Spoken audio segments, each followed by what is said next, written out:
Hi there. Do you know what's going on in the US? If you care to stick around, I'll give you my analysis. I'll also tell you about actions that can be taken at different stages of a crisis like this. The appropriate time for some may already have passed in the US by the time you watch this, but there are others that it will never be too late for. But first, who am I and why should you listen to me? I've studied the topic of coups, anti-coups, and non-violent revolutions since 2009 in different countries and from different vantage points, defending against an undemocratic coup and overthrowing a dictatorial regime. Furthermore, already in 2016, I predicted what is happening now in the US, as I will show you in a moment. Pardon, a brief interruption for a message from our sponsor, so we can keep this channel active. If you study sediments, you owe it yourself to take a look at the sedimeters from Lindorm.com. And if you don't, maybe you know some environmental expert or engineer who may find it useful. The sedimeter is inserted into the sea bed, where it measures a vertical profile, so you can see things that happen both above and below the bottom. The sedimeter determines the bed level with millimeter precision, and it's very useful for studying siltation, resuspension, sedimentation, and erosion. This SN4P model also functions as a sedisonde, a free-fall penetrometer that is dropped into the sediment where it measures the shear strength, while simultaneously measuring the turbidity profile. This is a unique instrument and very portable. It's even possible to combine the functions of sedisonde and sedimeter by dropping it into the sediments to measure the shear strength and leave it in place to continue monitoring as a sedimeter. The newest sedimeter model can also be used above the water, and it can be used to track both sediments and water level. It's a 48 centimeter instrument where the sections can be combined to much longer sensors. So go to Lindorm.com to read more about it and get a quote. Now, back to your video. Welcome back. Let me start with a video I uploaded in July 2016, before Trump had even been nominated for the first time. And there was still ample opportunity for the Republican Party to refrain from nominating a candidate with links to KGB. You can branch to the video to see all of it. It's short, but I'll insert a summary right here. So you want to become a dictator, then you've come to the right place. So with these 5 points together, run for president, take control over the institutions, create election fraud, use a strong propaganda to spread an image that everything is perfect, and a repressive apparatus. You can take control, be president forever, have people under your boot, and they will not be able to rebel. Good luck. Or actually, this was not so serious, but that's how people do it. People like Chavez in Venezuela, followed by Maduro, Erdogan in Turkey. That's how it's done. Nobody takes control nowadays with a coup d'etat. They take control by running on a populist election platform using demagoguery.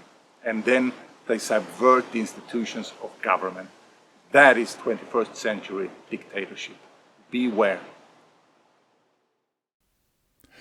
Of the 5 points I gave in that video, some are yet to come. So we have a good idea of what these people will do next. That works to our advantage because the key here is to grab the initiative. Once Trump had won the general election in 2016, I'd made more videos. I explicitly warned that he would not give up power voluntarily if sworn in. But those videos never even reached 100 views. So maybe you wonder how I could predict it. It's easy. Trump's actions follow a well-established pattern, and that works to our advantage. This is part of step 1, the analysis. We have to understand the enemy within. We just have to distinguish between the unimportant details that vary from case to case and the underlying method, which is the same in all these cases. Once we have learned their playbook, we can outplay them. The key starting point is that Trump and company are doing a coup d'etat, a self-coup, assuming powers that do not belong to the presidency. But who is the brain? And who is financing this? Who is the ultimate benefactor? Obviously, Trump is too stupid and too poor to do it himself. It has lately been reported extensively that there is a Silicon Valley tech company conspiracy behind this, with Elon Musk as the visible face, and that their goal is to convert the United States into a dictatorship with big tech at the helm. That form of government where business and the state cooperate has a name in political science. It's called fascism. The United States is in the middle of a fascist coup d'etat. So why would big tech do this? And who are they anyway? You know, when I was starting my company, I always wondered what the financial logic was behind the tech startup. Why were companies with the huge burn rate so highly valued? It didn't seem to make sense to me. It would make sense, though, if the money-losing tech companies were in reality used for money laundering. By investing dark money and paying out white money, the money could be laundered. Given how sloppy the controls used to be of dark money 20 years ago, I believe this would have been possible, even though I have no proof yet that it actually happened. But what could have generated such enormous quantities of dark money? I have a hunch. Based on my years of studying Venezuela and the cocaine trafficking. A reasonable guesstimate is that the illicit trade produces 1,000 tons or more of cocaine per year. Assuming $100 per gram in revenue, it represents $100 billion a year. That's billion with a B. For comparison, it's the same order of magnitude as the companies such as Meta or Google make. Could it be that Silicon Valley, or at least part of it, has been a money laundering hub for cocaine cartels? Another data point. The Venezuelan cocaine regime has many money launderers, known as testaferros in Spanish, in Palm Beach County, Florida. And the social meeting spot for people with money in Palm Beach is called Mar-a-Lago, which you may have heard of. The Russian oligarchy, or mafia as it were, are also present there. The head of the Russian mafia is Putin. And Putin is also the ultimate protector over the Venezuelan and Cuban drug cartel. Yet another data point. The Mexican cartel leader El Chapo Guzman requested to be extradited to the US the day after Super Tuesday in 2016. What happened on Super Tuesday? Donald Trump won the Republican primaries and established himself as the frontrunner. And as you know, a president can pardon people. So by connecting these points, a picture starts to emerge of the real power behind the hostile takeover of the US government. International organized crime. A mafia that includes the dictatorships in Cuba, Russia, Venezuela, Nicaragua, and also the ELN narco-terrorist guerrilla in Colombia, plus North Korea, another Russian ally. What this means for the rest of the world is that until this regime has been overthrown, the US will be considered part of the dark side, a fascist dictatorship beyond the rule of law. Now, let's look at what the democratic institutions and the people can do in a case like this. The first option is to prevent the coup, as in Honduras in 2009. In Honduras, President Zelaya pretended to hold a referendum on creating a constituting assembly in order to write a new constitution that would allow for the president to stay in power beyond the term limit. It was such a roundabout process because the constitution was very clear about the term limit, forbidding even the attempt to change it. Their Supreme Court forbade the referendum, but the president persisted. He ordered the military to carry it out when the civilian authorities choose to obey the court and not the president. However, the Joint Chief of Staff, General Romeo Vázquez Velázquez, also refused the presidential order and got fired. But he went to the Supreme Court. The Supreme Court reinstated him and gave him a secret order to detain the president for violating their court order to abstain from holding the referendum. This was all done according to the Constitution and the law, and the general was later tried and declared not guilty of any wrongdoing. Unfortunately, the world, including President Obama, erroneously called this a military coup d'etat, thus setting a very dangerous precedent that basically denies democracies the right to defend themselves against coups. What is happening today in the US is the same thing at the core. President Zelaya was also a lackey of Venezuela, Cuba, and the cocaine cartel. Now the sad part. Another narco president later managed to change their constitution by first stacking the Supreme Court in Honduras. And the wife of President Zelaya got herself elected president, and General Romeo Vázquez Velázquez is now in illegal house arrest. So the moral of the story is that if we do not defeat international organized crime, they will take over all of our countries one by one, including the United States of America. Okay, that was the strategy of preventing the coup, but it's too late for the US since Trump has already taken powers not belonging to him. So the next option is then the anti-coup. A precondition for an anti-coup is, of course, to still be in a position to act, to have a title, employment, position from which to direct government resources. An anti-coup is something sudden and unexpected that leaves the bureaucracy taking orders from those behind the anti-coup rather than from the coupster. Exactly what it consists of, I neither can nor would I want to say it, since it would undermine it. Can it still be done? I don't know. But let me move on to legal mechanisms. Using the courts, as is being done now, is beneficial for establishing the law, but it will not stop the coup.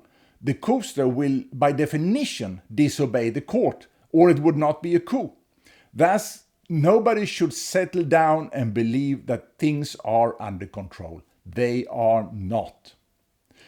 And now, finally, I'll get to what you or any random member of the public can do in non-violent struggle. The first step is to analyze the regime and what sustains it, its pillars of support. The Republicans in Congress is the obvious first pillar.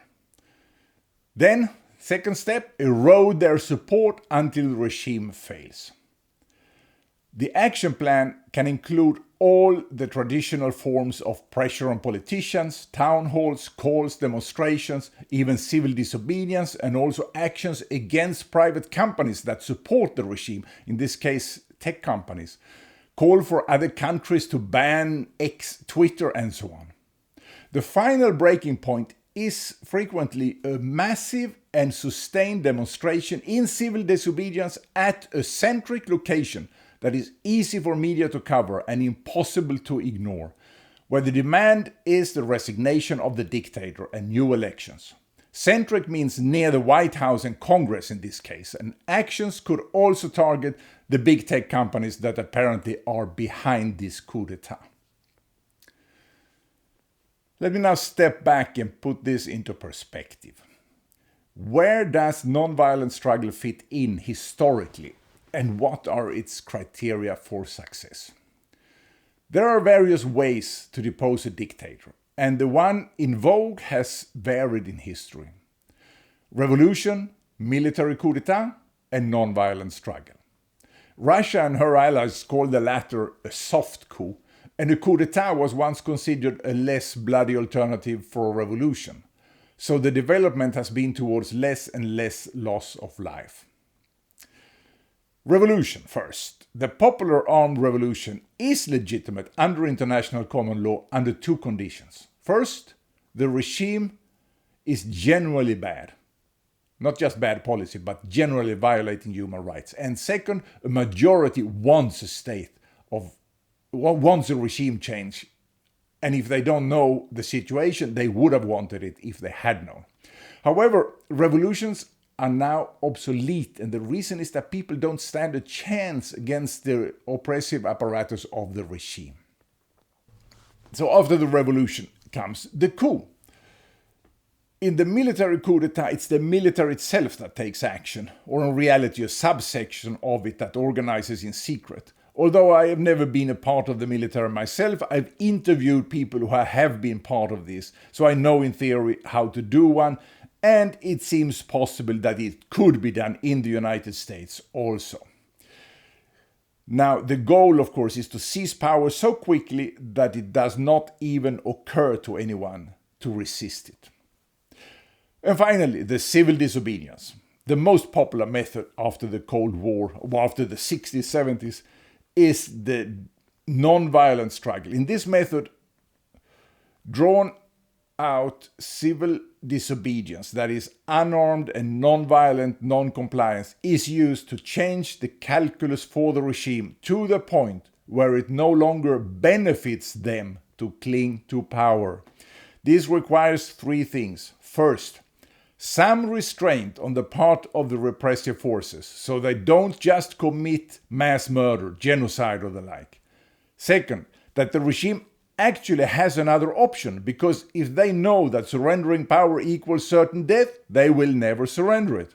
And third, that the regime is the actual holder of power and not just a front for another organization. For many years, I participated in the non-violent struggle in Venezuela as an advisor from a distance, which has failed and resulted in the exodus of more than a quarter of the population. Why did it fail?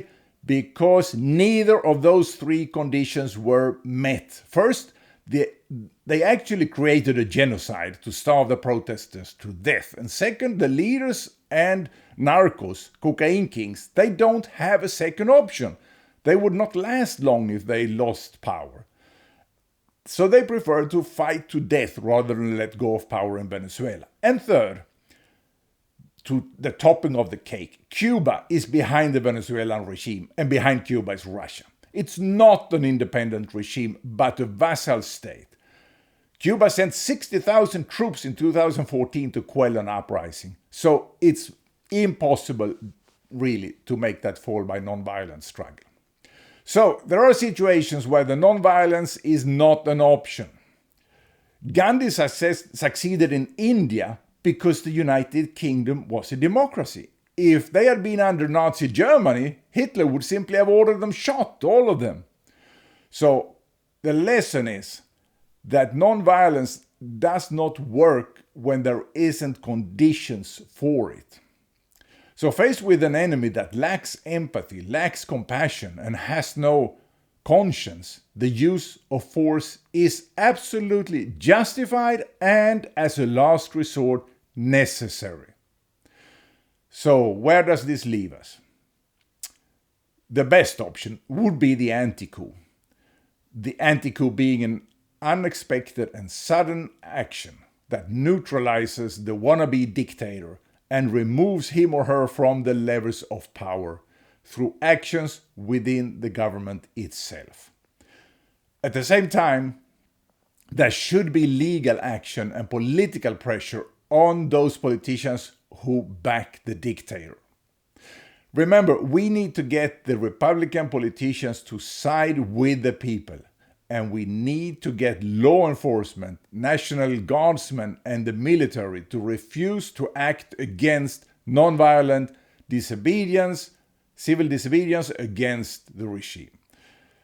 If we can achieve that, we can save the US and the world. And what if we fail? Well, if we fail, World War III is practically unavoidable. and the outcome is uncertain. Freedom and democracy are worth fighting for. This is the fight of our generation. We all know who the devil is. It's the Russian Empire, and it's time to defeat it once and for all. They installed their agent, the KGB agent, Donald Trump, as president in the United States. Doesn't that make you mad? As long as the Russian regime exists, our freedom and democracy will not be safe in any country in the world. Russia must be defeated, starting by taking out their man in the White House.